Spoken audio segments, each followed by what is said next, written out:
ಈ ವಾರ ಯಾರೆಲ್ಲ ಮನೆಯಿಂದ ಹೊರಗಡೆ ಹೋಗೋಕೆ ನಾಮಿನೇಟ್ ಆಗಿದ್ದಾರೆ ಅಂತ ನಿಮಗೆ ಗೊತ್ತು. ನಾನಿವಾಗ ಹೇಳ್ತಾ ಇದ್ದು ವೋಟಿಂಗ್ ಪೋಲ್ ರಿಸಲ್ಟ್ ಪ್ರಕಾರ ಯಾರು ಫಸ್ಟ್ ಸೇಫ್ ಆಗ್ತಾರೆ ಅಂಡ್ ಯಾರು ಡೇಂಜರ್ ಝೋನಲ್ಲಿ ಇದ್ದಾರೆ ಅಂತ. ಸೊ ಫಸ್ಟ್ ಸೇವ್ ಆಗ್ತಾ ಇರೋದು ಅಂಡ್ ವೋಟಿಂಗ್ ಪೋಲ್ ರಿಸಲ್ಟ್ ಪ್ರಕಾರ ನಾನು ಆಗಲೇ ಹೇಳಿರೋದು. ಸೊ ಇದು ಕೇವಲ ವೋಟಿಂಗ್ ಪೋಲ್ ರಿಸಲ್ಟ್ ಪ್ರಕಾರ ಮಾತ್ರ ಆಗಿರುತ್ತೆ. ಹಾಗಿದ್ರೆ ಜನಗಳ ವೋಟಿಂಗ್ ಪೋಲ್ ರಿಸಲ್ಟ್ ಪ್ರಕಾರ ಫಸ್ಟ್ ಸೇವ್ ಆಗ್ತಾ ಇರೋದು ಸಂಗೀತ ಅವರು. ಸಂಗೀತ ಅವರು ಇಡೀ ಮನೆಯವರೇ ಎದುರು ಹಾಕೊಂಡ್ರು ಸಹ ತುಂಬಾ ಚೆನ್ನಾಗಿ ಆಟ ಅಂತ ಬಂದಾಗ ಆಟದ ರೀತಿಯಲ್ಲಿ ಆಡಿದ್ರು ಅಂಡ್ ಜನಗಳಿಗೆ ಅವ್ರು ತುಂಬಾ ಸ್ಟ್ರಾಂಗ್ ಆಗಿರೋದು ತುಂಬಾ ಇಷ್ಟ ಆಗ್ತದೆ ವೀಕ್ಷಕರಿಗೆ. ಅಂಡ್ ಅದಲ್ಲದೆ ಸಂಗೀತ ಅವರು ಈ ಸಾರಿ ಒಂದು ಹುಡುಗಿ ಗೆದ್ರೆ ಸಂಗೀತ ಅವ್ರು ಗೆಲ್ಲಿ ಅಂತ ತುಂಬಾ ಜನ ಹೇಳ್ತಾ ಇದ್ದಾರೆ. ಇವೆಲ್ಲ ಕಾರಣಗಳು ಸಹ ಸಂಗೀತ ಅವರು ಫಸ್ಟ್ ಸೇವ್ ಆಗೋದಕ್ಕೆ ಕಾರಣ ಆಗ್ತಾ ಇದೆ. ಇನ್ನು ಎರಡನೇ ಸ್ಥಾನದಲ್ಲಿ ಕಾರ್ತಿಕ್ ಅವರು ಇದ್ದಾರೆ. ಕಾರ್ತಿಕ್ ಅವರು ಎಲ್ಲರದನ್ನು ಮಿಂಗಲ್ ಆಗ್ತಾರೆ, ಯಾವ ಒಬ್ಬ ಜೊತೆ ಅಂತಾನೆ ಇರಲ್ಲ. ಅಂಡ್ ಆಟ ಅಂತ ಬಂದಾಗ 100% ಕೊಟ್ಟು ಆಟ ಆಡ್ತಾರೆ. ಹೋದ್ವಾರ ಮಾತ್ರ ಡಲ್ ಆದ್ರು. ಹಾಗಾಗಿ ಎರಡನೇ ಸ್ಥಾನದಲ್ಲಿ ಕಾರ್ತಿಕ್ ಅವರು ಇದ್ದಾರೆ. ಇನ್ನು ಮೂರನೇ ಸ್ಥಾನಕ್ಕೋಸ್ಕರ ನಾನ್ ಮುಂದು ತಾ ಮುಂದು ಅಂತ ಪೈಪೋಟಿ ಇರೋದು ವರ್ತೂರ್ ಸಂತೋಷ್ ಮತ್ತೆ ಹಾಗೂ ವಿನಯ್ ಅವ್ರ ಮಧ್ಯ. ವರ್ತೂರ್ ಸಂತೋಷ್ ಮುಂಚೆ ಕಂಪೇರ್ ಮಾಡಿದ್ರೆ ಈ ಒಂದು 3 ವಾರಗಳ ಹಿಂದೆ ತುಂಬಾ ಚೆನ್ನಾಗಿ ಅವ್ರ ಆಟವನ್ನ ಆಡೋದಕ್ಕೆ ಪ್ರಯತ್ನ ಪಡ್ತಾ ಇದ್ದಾರೆ. ಎಲ್ಲಿ ಮಾತಾಡಬೇಕು ಅಲ್ಲಿ ಮಾತಾಡ್ತಾ ಇದ್ದಾರೆ. ಬಿಗ್ ಬಾಸ್ ಆಟವನ್ನ ಸರಿಯಾಗಿ ವರ್ತೂರ್ ಸಂತೋಷ್ ಅರ್ಥ ಮಾಡ್ಕೊಂಡಿದ್ದಾರೆ ಅಂತ ಅನಿಸ್ತಾ ಇದೆ. ಅಂಡ್ ಅದಲ್ಲದೆ ನಮ್ಮ ಹೆಮ್ಮೆಯ ರೈತರು ಸಹ ತುಂಬಾ ಜನ ಅವ್ರಿಗೆ ಸಪೋರ್ಟ್ ಮಾಡ್ತಾ ಇರುವಂತದ್ದು. ಅಂಡ್ ಈ ಕಡೆ ವಿನಯ್ ಅವ್ರಿಗೆ ಬಂದ್ರೆ 3ನೇ ಸ್ಥಾನದಲ್ಲಿ ಇವರಿಬ್ಬರಿಗೂ ಹಂಚಿಕೆ ಅಂದ್ರೆ ಸೇಮ್ ಸಿಮಿಲರ್ ಓಟ್ಸ್ ಇದೆ. ಅಂಡ್ ವಿನಯ್ ಅವರು ಅಷ್ಟೇ ಅಗ್ರೆಸಿವ್ ಆಗಿ ಆಡಿದ್ರು ಸಹ ಆಟವನ್ನ ತುಂಬಾ ಚೆನ್ನಾಗಿ ಆಡ್ತಾರೆ. ಇವರಿಬ್ಬರು ಮಧ್ಯೆ ಕಾಂಪಿಟೇಷನ್ ಇದೆ 3ನೇ ಪ್ಲೇಸ್ಗೆ.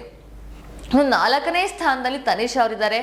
ತನಿಷ್ ಅವರು ಮುಂಚೆ ತುಂಬಾ ಎಲ್ಲಿ ಮಾತಾಡಬೇಕು ಅಲ್ಲಿ ತುಂಬಾ ಏರ್ ಧ್ವನಿಲಿ ಮಾತಾಡ್ತಾ ಇದ್ರು ಅಂಡ್ ಕರೆಕ್ಟ್ ಪಾಯಿಂಟ್ ನ ಮಾತಾಡ್ತಾ ಇದ್ರು. ಎಲ್ಲೋ ಈ ಒಂದು ಕೆಲವೊಂದಿಷ್ಟು ವಾರಗಳಿಂದ ಆ ಒಂದು ತನಿಷ್ ಅವ್ರನ್ನ ನೋಡೋದಕ್ಕೆ ಸಿಗ್ತಿಲ್ಲ ಅಂತ ತುಂಬಾ ಜನ ಕಮೆಂಟ್ ಹಾಕ್ತಾ ಇದ್ದಾರೆ. ಸೊ ಹಾಗಾಗಿ ಎಲ್ಲೋ ಒಂದು ಕಡೆ 4ನೇ ಸ್ಥಾನವನ್ನ ತನಿಷ್ ಅವರು ತಗೊಂಡಿದ್ದಾರೆ. ಇನ್ನು 5ನೇ ಸ್ಥಾನಕ್ಕೆ ಬರೋದಾಯ್ತು ಅಂದ್ರೆ after so long time Tukali ಅವರು ನಾಮಿನೇಷನ್ ಹಾಟ್ ಸೀಟ್ ಅಲ್ಲಿ ಕೂತ್ಕೊಂಡು ಆ ಒಂದು ಬಿಸಿಯ ತಾಪವನ್ನ ಅನುಭವಿಸ್ತಾ ಇದ್ದಾರೆ ಅಂತ ಕಾಣ್ತದೆ. ಯಾಕಂದ್ರೆ ತುಂಬಾ ವಾರಗಳಿಂದ ನಾಮಿನೇಷನ್ ಕೂತ್ಕೊಂಡಿರಲಿಲ್ಲ ತುಕಾಲಿ ಅವರು, ಈ ವಾರ ಕೂತ್ಕೊಂಡಿದ್ದಾರೆ.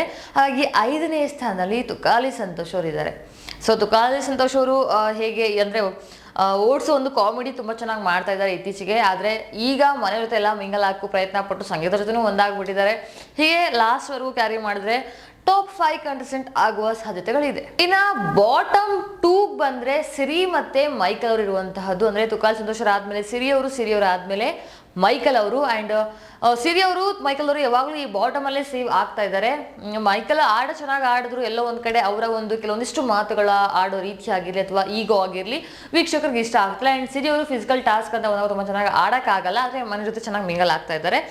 ಸೊ ಈ ವಾರನೂ ಅಷ್ಟೇ ಅವಿ ಮತ್ತೆ ಮೈಕಲ್ ಅವರು ಬಾಟಮ್ 2 ಅಲ್ಲಿ ಕೂತ್ಕೊಂಡು ಇನ್ನೇನೋ ಮನೆಗೆ ಹೋಗ್ಬಿಡ್ತಾರೆ ಅಷ್ಟರಲ್ಲಿ ಉಳ್ಕೊಂಡ್ಬಿಟ್ಟಿದ್ದು ಮೈಕಲ್ ಅವರು. ಅಂಡ್ ಸಿರಿ ಅವರು ಪ್ರತಿಸತಿ ಹಂಗೆ ಆಗ್ತಾ ಇತ್ತು.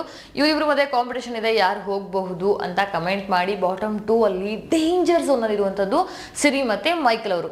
ಸೊ ಹೋದ್ರೆ ಈ ವಾರ ಯಾರಿಗೆ ಮನೆಯಿಂದ ಗೇಟ್ ಪಾಸ್ ಸಿಗುತ್ತೆ ನಿಮ್ಗೆ ಅಂತ ಅದನ್ನ ಕಮೆಂಟ್ ಮಾಡೋದನ್ನ ಮರಿಬಿಡಿ. ಅಂಡ್ ಈ ವಾರ ಯಾರು ಹೋಗ್ಬೇಕು ಅಂಡ್ ಬಿಗ್ ಬಾಸ್ ನ ಯಾರು ವಿನ್ ಆಗ್ಬೇಕು ಅಂತಾನು ಸಹ ತಿಳಿಸಿ. ನಾನು ಆಗಲೇ ಹೇಳಿರೋ ಪ್ರಕಾರ ಇದು ವೋಟಿಂಗ್ ಪೋಲ್ ರಿಸಲ್ಟ್, ಜನಗಳ ವೋಟಿಂಗ್ ಪೋಲ್ ರಿಸಲ್ಟ್ ಅಷ್ಟೇ.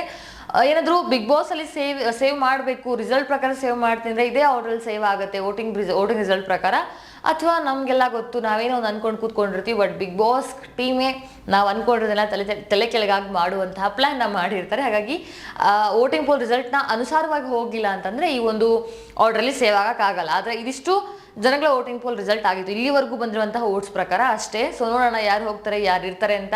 ಈ ವಿಡಿಯೋ ಇಷ್ಟ ಆಗಿತ್ತು ಅಂದ್ರೆ ಲೈಕ್ ಮಾಡಿ. ಈ ಥರದ ಅಪ್ಡೇಟ್ಸ್ಗೋಸ್ಕರ ನಮ್ಮ ಚಾನಲ್ ಸಬ್ಸ್ಕ್ರೈಬ್ ಮಾಡ್ಕೊಳ್ಳಿ. Thank you for watching.